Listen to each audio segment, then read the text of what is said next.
Muy buenos días, tardes o noches, dependiendo de la hora en la que miren este video. El otro día, mientras navegaba en la órbita de mis pensamientos, me puse a analizar una problemática que está abarcando más alcance conforme pasa el tiempo. Y esto vino en forma de pregunta. ¿La industria actual del gaming está en decadencia? Es algo muy obvio y que muchos ya se habrán dado cuenta, incluido vos. Y esto es un mal que se ha esparcido de tal forma que pareciera que infesta todo lo que toca. Véase que esto también afectó a la industria actual del cine, pero de distinta forma, degenerando en algo que ha erosionado aspectos fundamentales para que una película consiga el estatus de buen metraje, y prácticas que se convirtieron en algo insostenibles con el tiempo, siendo destacable el hecho de que se siguen sacando entregas para sagas que ya no dan para más. Y este ciclo no ha dejado nada más que pésimas películas con guiones escritos de forma apresurada, donde muchas veces no se explican cosas que son sustanciales para la trama, los plot twists apresurados o las conveniencias de guiones que se nota que son forzadas. Tomemos el ejemplo de la última de Jurassic World, Renacer, una película que es un ladrillazo y la prueba definitiva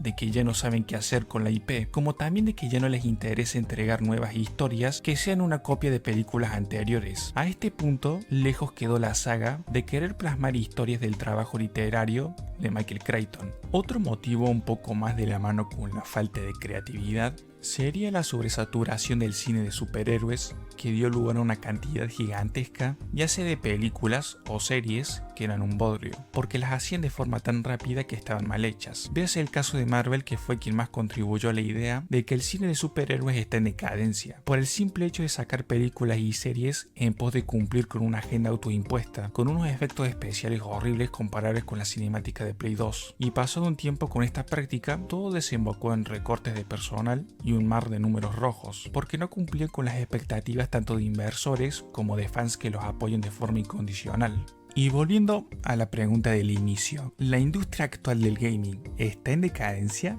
Esta pregunta podría tener distintas respuestas dependiendo de la percepción de la gente. Muchos dirán que no hay mejor momento para la industria que el hoy en día, siendo destacable que en la actualidad los indies son considerados como proyectos con potencial capaces de mover mucho el mercado, de la mano de estudios independientes que demostraron que pueden rivalizar con los gigantes respaldados por grandes empresas. Y también vimos títulos AAA que supieron cautivar mucho a los jugadores, siendo Resident Evil Requiem el más reciente, que ya vendió una barbaridad de copias. Pero bien dicen que una de cal y otra de arena, y si se piensa de forma distinta, en gran medida se debe a todo lo acontecido en el año 2025, donde consecutivamente apareció una nueva noticia que terminaba en polémica entre gamers. Para resumirlo de manera rápida, todo lo que mencioné anteriormente sobre el cine tranquilamente se podría extraer el mismo esquema de problemas y pegarlo en la industria de los videojuegos, y compartirán una cantidad de similitudes preocupantes: malas decisiones empresariales de grandes compañías, juegos de dudosa calidad donde la fase de testeo no la terminan o directamente se la saltan, juegos con un modelo de negocio diseñado para perseguir las billeteras de los jugadores, política y mucho más. Pero vayamos al grano. ¿Qué cosas pasaron en 2025 y por qué sigue repercutiendo a día de hoy?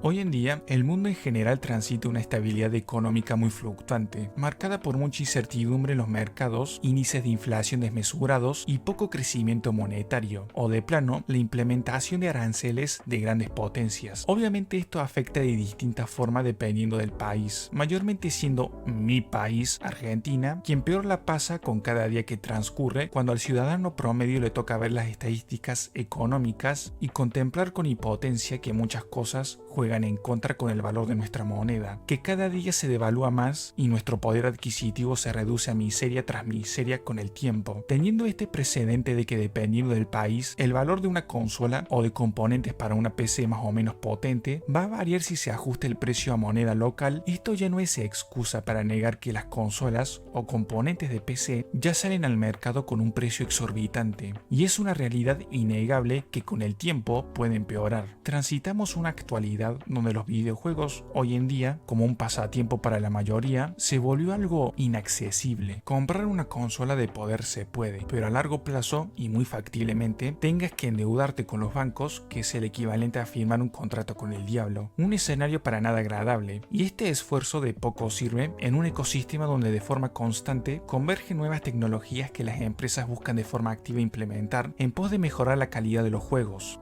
supuestamente, gráficos en 4K, ray tracing, inteligencia artificial y un largo etcétera. Y con esto me pregunto, si estamos pegando saltos tecnológicos de forma abrupta con la promesa de algo nuevo y mucho mejor, ¿cuánto le queda a esta generación de gráficos para dar paso a la siguiente y sea preciso un hardware más potente? Y eso genera incertidumbre, dudas y muchos cuestionamientos. ¿Lo que voy a comprar va a ser suficiente para futuros juegos? Si hoy compro una consola, ¿soportará juegos que son ambiciosos y requieren de más almacenamiento? 2025 pareciera que fue el año de la avaricia para las grandes corporaciones como Nintendo y su increíble Switch 2. Una consola que tiene unos ports mediocres, pero eso no fue impedimento para que muchos la compraran y fuera una consola que vendió muchas unidades. Pero si una compañía es capaz de romper el molde, ¿eso quiere decir que las otras se atreverán a dar al paso siguiente, sabiendo lo que le pueden costar? Personalmente, algo muy cautivador de este hobby es en parte poder explorar las nuevas capacidades tecnológicas que ofrece la industria hoy en día. Y es normal que el gamer promedio busque la mejor alternativa en este oligopolio donde, si bien las opciones de marcas son reducidas por cuestiones de costo, buscará lo que le brinde la oportunidad de poder tener una experiencia más inmersiva y que esto le dure años y no sea menester comprar otra consola para poder estar al día. Pero las decisiones y la falta de transparencia de grandes compañías y una gran dosis de ambición desmedida siempre de vez en cuando la duda, y lo que lleva a muchas dudas lleva de vez en cuando a la pérdida de interés. Y lo importante para un gamer en la actualidad es no querer perderse la experiencia de títulos recientes, pero cuando ve que no puede acceder termina desenchufado de la industria actual, porque esta misma lo deja marginado con sobreprecios y se decanta por opciones de generaciones viejas que le pueden ofrecer lo que hoy lamentablemente no puede acceder. Las empresas no son tus amigas y a veces se esfuerzan en demostrarlo cuando tendrían que fingir totalmente lo contrario. Y 2025 o incluso años anteriores se han especializado en ponerse en pie de guerra a base de misiles que iban en forma de malas decisiones que no solo impactaron de forma catastrófica a los mismos usuarios, sino que también se dañaban a ellos mismos cuando la gente se las devuelven con una lluvia de críticas que manchan su imagen de cara al público, y en un intento desesperado por recoger cable para que te la creas, salen a pedir disculpas a través de comunicados que no dicen nada o dan marcha atrás, pero el daño ya está hecho y algo tan vital como la confianza se pierde. Y no contar con ese factor en el contexto en el que vivimos, donde muchos hablan para después traicionar, eso es dejar que el barco solo se hunda más hasta tocar fondo. Y cuando se habla de empresas que de la boca para afuera no reflejan nada, Nintendo es una cita obligada en este segmento, que si bien ya la mencionamos con el apartado de consolas, en materia de juegos tampoco se achicó cuando tomó la decisión de poner precios más elevados a los juegos.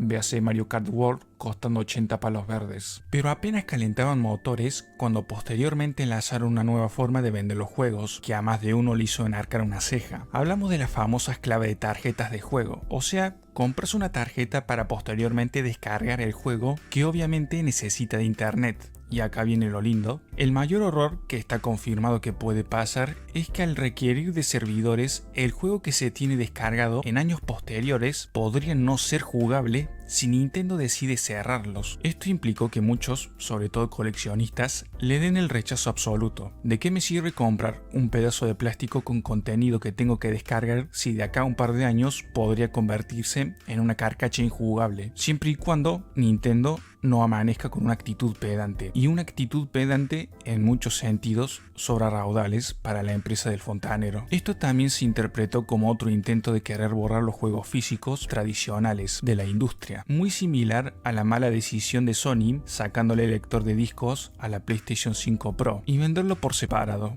o Microsoft sacando la Xbox Series X directamente sin lectora, lo que desencadenó una caída de ventas apoteósica. Y hablando de grandes empresas y un año de mierda, 2025 fue tranquilamente la cumbre del desastre para Xbox, por una serie de decisiones que perjudican no solo a la administración, sino también a sus usuarios. Recortes de Microsoft que mayormente fueron dirigidos a Xbox con las desarrolladoras de videojuegos como Activision Blizzard, Bethesda o King, donde alrededor de 9.000 empleados fueron despedidos con el el principal objetivo de abaratar costos para el financiamiento de la IA mayormente, y el hecho de querer apostar tanto por esta tecnología también llevó a la cancelación de juegos como Perfect Dark y Everwild, dos proyectos que estuvieron en desarrollo por años desde su fecha de anuncio, pero los estudios que trabajaban en estos títulos, The Initiative y Ray, fueron afectados por el gran recorte, y lo que provocó también el cierre de Initiative, que también atravesaban un contexto empresarial horrendo dentro de sus oficinas. Pero lo que terminaría de consagrar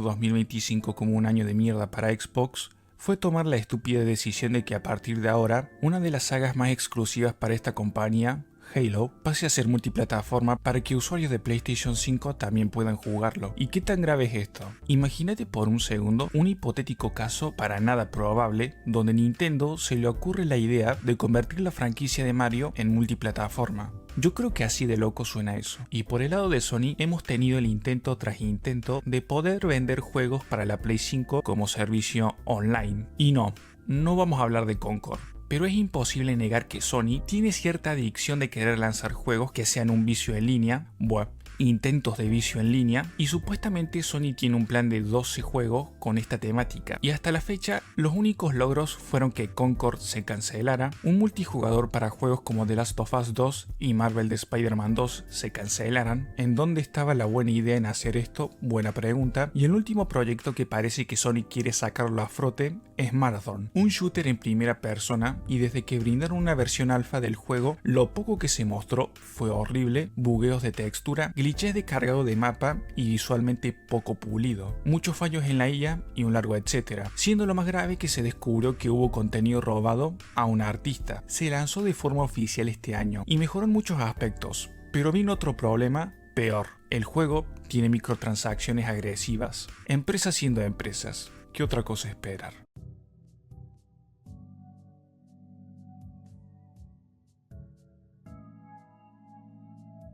Es un hecho probable que ya sepas que todo lo relacionado con la IA para fines de entretenimiento ha generado mucho debate con respecto a la calidad de esta misma. Lo que antes era ciencia ficción vino al mundo real para intentar cambiar un paradigma de una forma no muy agradable. Y la idea de que esta tecnología llegó para sacar el trabajo a gente que toda su vida se dedicó a perfeccionar su pasión en muchas áreas, ya sea de dibujo o de animación o cualquier otro ámbito, esto ha sido algo que ganó más relevancia y muchas empresas vieron la oportunidad de oro para empezar a utilizarlas. Y lo que empezó siendo algo similar a una madre haciendo el avioncito con la cuchara para que el nene coma, terminó siendo una apertura de mandíbula a fuerza bruta para que nos entre la cuchara en la boca. Porque muchas compañías han visto que con la IA no desperdician tantos recursos en inversiones para trabajadores, pero lo que se ha hecho con IA en cuestión de arte por unanimidad es horrible. Y lo peor de todo, la gente no quiere saber nada de este tipo de tecnologías, y en la industria de los videojuegos esta opinión se mantiene por parte de los gamers, que poco y nada quieren saber. Véase que el odio de la IA generativa entre desarrolladores y gamers es absoluto. Aparte de que esta tecnología da rienda suelta al plagio y el peor escenario posible, desbancar a los desarrolladores de videojuegos con el tiempo. Mira si el rechazo no es absoluto que la revelación del 2025, Clair Obscure Expedition 33, perdió sus premios en el Indie Game Awards porque se descubrió el uso de inteligencia artificial generativa durante su desarrollo. Y acá viene la duda, ¿por qué siguen jodiendo sabiendo que ya nadie quiere saber de la IA? Veamos el ejemplo más reciente de que quieren seguir con esto, la tecnología IA del DLSS 5 de Nvidia, que le daba supuestamente más realismo a los videojuegos, y lo que mostraron no era más que un filtro IA basura que se cargaba el concepto artístico de los desarrolladores. Y como era de esperarse, la gente más que alegrarse, en pocas horas se convirtieron en la burla de medio internet. Claro, tuvieron después que pedir disculpas, pero también dejaron en claro una cosa: quieren seguir adelante cueste lo que cueste, lo que al final significa la triste realidad que muchos ya empezaron a digerir. La IA llegó para quedarse, y algo me dice que en el futuro ya no habrá lugar para quejas porque las van a pasar de largo.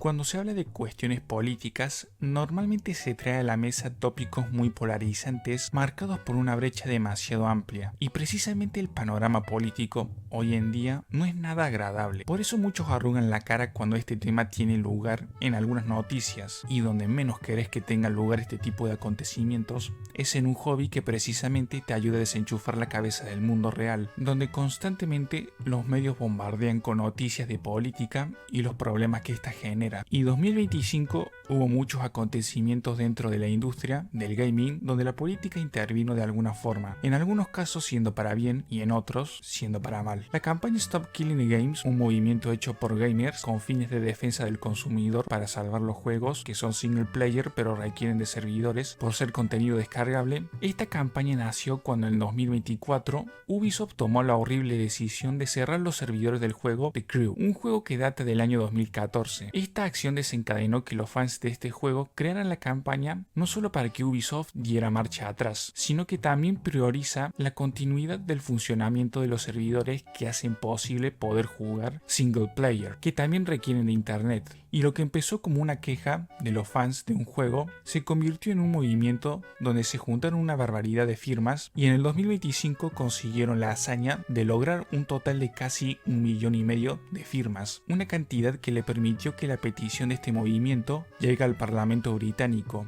y miembros de la Unión Europea analizaran el caso. Pese a que los altos mandos políticos les rechupa un huevo cuando se trata de escuchar una petición de cierta injusticia donde impera la inoperancia de grandes empresas en poder llegar a un acuerdo con usuarios, convengamos que el mismo escenario se repite donde éstas no quieren dar su brazo a torcer y solo se limitan a poner tierra para tapar un pozo en una calle plagada de baches. Si bien para los fans de The Crew lanzaron un parche offline para el segundo título y Ubisoft fue sancionada legalmente, para querer seguir avanzando la iniciativa por salvar más juegos hay un largo camino por recorrer y la agria sensación de que genuinamente hoy no somos dueños de los juegos que compramos. Pero cuando juntaron política y juegos para mal, fue cuando el gobierno de México lanzó un proyecto de ley para cobrar un 8% de impuesto a los videojuegos, catalogados como violentos. No les sentó para nada bien a los gamers de ese país, que entre ellos nacieron dudas como definan juego violento. Y al tener ese margen de error de no poder catalogar juegos violentos, la ley dio marcha atrás, sin mencionar que el odio que generó en redes esta noticia fue descomunal a más no poder. Otra noticia no muy linda para el recuerdo fue la censura masiva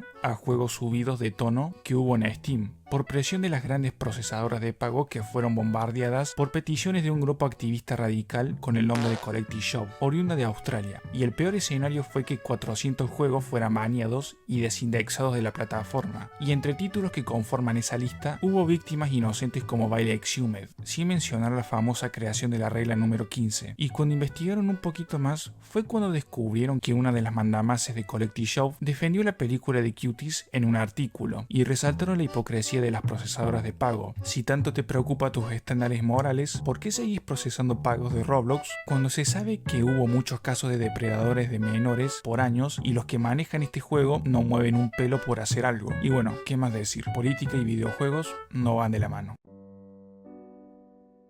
¿Hay decadencia en la industria del gaming? Personalmente sí, está en decadencia, porque se están descuidando cosas de suma vitalidad para que esta maquinaria siga laburando, y lo más preocupante, apurar cosas para querer darnos algo nuevo con mejores gráficos, y lo que nos terminan dando es una tecnología poco perfeccionada, públicamente odiada y más hedionda que las historias que se inventan con IA en Instagram. Y creo que es evidente la falta de transparencia que han estado teniendo las compañías de un día para el otro con los gamers. Ha sido muy notoria al punto de que cuando sacan un comunicado siento que lo redacta ChatGPT o alguien con menos tacto que un yunque. ¿Cómo esperan seguir viviendo de la confianza de los usuarios si cada cierto tiempo se la mandan de alguna u otra forma y después salen a pedir disculpas? ¿Cómo confiar en una industria donde los despidos son cada vez más recurrentes? ¿Hacerlo una vez? Ok. ¿Hacerlo varias? Papi, en algo estás mintiendo. 2025 podría resumirse en los gigantes empresariales queriendo sobrevivir y mantenerse a flote para poder salir adelante. Sobrevivir no basta en una industria donde las grandes ideas se premian con resultados visibles a simple vista. Que fue un buen año para la industria de los juegos indies, totalmente. Pero si el mercado de AAA, que es la competencia directa de este formato, sigue decayendo de semejante forma y no revalúa ciertas formas, ¿ustedes creen que los indies no seguirán el mismo camino que los gigantes ya recorrieron? Y en términos de querer solventar pérdidas que ellos mismos ocasionaron, los grandes ejecutivos toman la brillante idea de hacer recortes, cosa que dificulta la continuidad de proyectos o los cancelan directamente, visto y considerando que el objetivo de hoy es únicamente sobrevivir, que es algo que Electronic Arts viene haciendo desde hace rato. ¿Cuánto tiempo pueden mantener esta forma de hacer las cosas antes de que el barco toque fondo? Y muchos podrían decir esta situación tiene arreglo, y hay algo de razón, pero ahí está la clave. Primero tienen que dar el paso, que es admitir que están mal. ¿Y cuántas megacorporaciones tienen ganas de admitir que están mal?